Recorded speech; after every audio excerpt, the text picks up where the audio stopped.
we'll guide you through how to make your Trello board public. If you find this helpful, consider subscribing and liking the video. First, open your web browser and go to the Trello website.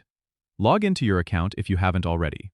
Once you're logged in, navigate to the board you want to make public. On your board page, look for the Show menu button on the right-hand side and click on it. This will expand the menu options for your board. Next, click on More, which will open additional settings. You'll see an option called Settings under this menu.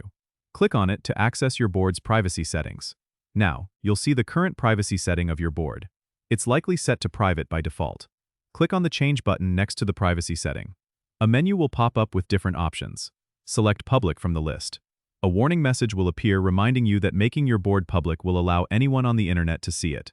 Make sure you're comfortable with this before proceeding. Confirm your choice by clicking the Yes, Make Board Public button.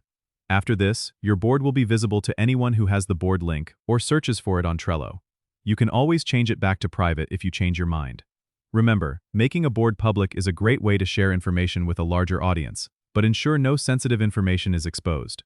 Don't forget to subscribe and comment if this helped you out.